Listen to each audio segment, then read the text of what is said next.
સુરતની અંદર હોડી બંગલા નજીક મલેકબાગ કોમ્પ્લેક્સની અંદર ગેલેરીનો ભાગ ધરાશાય થયો હતો। આ ઘટનાની અંદર એક વ્યક્તિ ફસાયો હતો, જ્યારે અનેક વાહનો દબાઈ ગયા હતા। તંત્ર દ્વારા આ બિલ્ડિંગને 2 વખત નોટિસ આપવામાં આવી હતી અને છતાં પણ લોકો અહીં રહેતા હતા।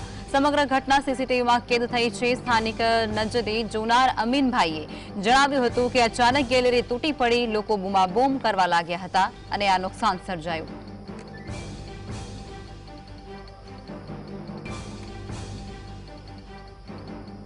अंदर गली में था तो एकदम धड़ाम थी जोरदार अवाज आवेलो। अमे बहार आवीने जोयुं तो आ बधुं बीजું પડેલું જ હતું। फटाफट अमे लोकोए काम चालू कर्યું અને અંદરથી 4 જણાને કાઢેલા। અંદરથી એમાં એક છોકરો પણ શામેલ હતો અને એ લોકોને તાત્કાલિક સારવાર હેઠળ દવાખાને મોકલેલા અને 108 આપણે ફાયર બ્રિગેડમાં મેં ખુદે ફોન કરેલો અને 5 મિનિટમાં ફાયર બ્રિગેડ અને પોલીસ ઘટના સ્થળે પહોંચી ગઈ અને એ લોકોએ કામગીરી બધી હાથમાં લઈ લીધી। એકદમ ભયજનક હતો, એકદમ આમ અફરાતફરીનો માહોલ હતો અને પછી તાત્કાલિક અમે લોકો કામ બધું હાથ લઈ લીધું। સંવાદદાતા શાહીસ વધારે વિગતો આપવાના છે લાઈવમાં। શાહીસ, સુરતની અંદર એક ગેલેરીનો ભાગ ધરાશાય થતાની સાથે જ મોટું નુકસાન થવા પામ્યું છે। એક વ્યક્તિ દટાયા હોવાની આશંકા છે। શું નુકસાની થઈ છે અને શું છે આખો મામલો? વ્યક્તિને બહાર કાઢી લેવામાં આવ્યો છે, સારવાર અર્થે હોસ્પિટલ ખસેડવામાં આવ્યો છે અને વાત કરવામાં આવે તો હોડી બંગલા ખાતે આવેલા મલેક બાબા કોમ્પ્લેક્સ આવેલું છે, જ્યાં ગેલેરીનો ભાગ જે છે તે ધરાશાય થયો હતો અને ધરાશાય થતા જ એક વ્યક્તિ ફસાયા હોવાની વાત ફાયર વિભાગને પણ મળી હતી। તાત્કાલિક ધોરણે ફાયર વિભાગની ટીમ ઘટના સ્થળે દોડી આવી ગઈ હતી, પરંતુ સ્થાનિક લોકો દ્વારા જે વ્યક્તિ હતો તેને બહાર કાઢવામાં આવ્યા હતા અને બહાર કાઢ્યા બાદ જે છે તે તેને હોસ્પિટલ ખસેડવામાં આવ્યો હતો। જે ગેલેરીનો ભાગ છે સંપૂર્ણપણે ધરાશાય થયો હતો। નીચે કેટલાક ચાની દુકાનો આવેલી હતી, કેટલાક પાનના ગલ્લાઓ આવેલા, તેના કચરાધન થયું છે।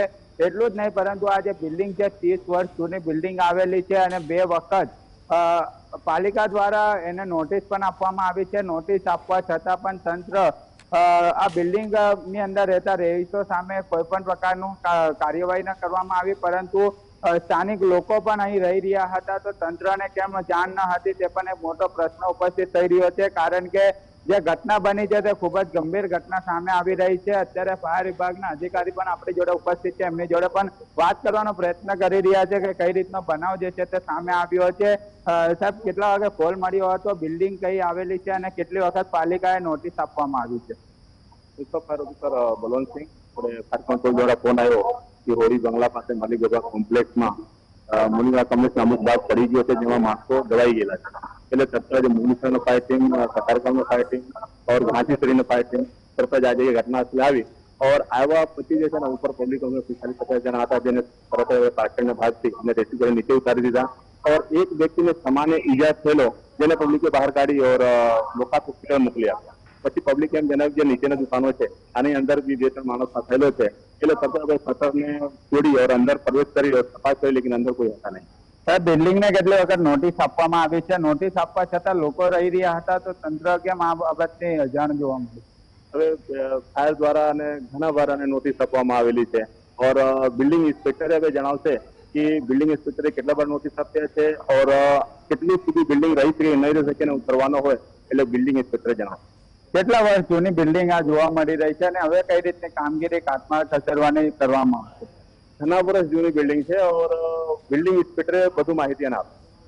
બિલકુલ જે વર્ષો જૂની બિલ્ડિંગ આવેલી છે અને કાટમાળ ખસેડવાની કામગીરી હવે ફાયર વિભાગની ટીમ અને અહીંના લોકો દ્વારા કરવામાં આવી રહી છે, પરંતુ ચોક્કસપણે લખમાં વાત કરવામાં આવે તો સુરત શહેરના અનેક વિસ્તારોની અંદર આવા જર્જરિત મિલકતો આવેલી છે, બિલ્ડિંગો આવેલી છે। અનેક વખત નોટિસો આપવામાં આવી છે, પરંતુ તંત્ર દ્વારા માત્ર નોટિસો આપ્યા બાદ કામગીરી તેમના હાથ સંકેરી લેવામાં આવતા હોય છે। પરંતુ જે આ ઘટના સામે આવી છે, 2 વખત નોટિસ આપવામાં આવ્યા હતી તો પણ રહીશો રહી રહ્યા હતા, તો સ્થાનિક જે ઝોનના અધિકારીઓ છે તેમના દ્વારા રહીશોને ખાલી કરવા માટેનું સૂચન કેમ ન કરવામાં આવ્યું, તેમને કેમ નોટિસ આપ્યા બાદ તેમની સામે જે લાલાક કરવામાં ન આવી, પરંતુ જે અત્યારે દ્રશ્યો જોવા મળી રહ્યા છે, ચાની દુકાનો હોય કે પછી તમામ વસ્તુઓ જે છે તે અત્યારે જોવા મળી રહી છે અને ખાસ કરીને જે રીતના અત્યારે ફાયર વિભાગની ટીમ અને જે કાટમાળ ખસેડવાની કામગીરી જે છે તે અત્યારે ફાયર વિભાગની ટીમ અને સ્થાનિક લોકો દ્વારા કરવામાં આવી રહી છે।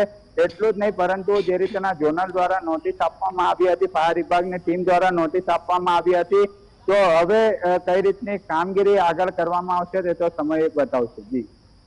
જી શાહીસ, આપ જોડાયા અને સંપૂર્ણ વિગતો આપી તે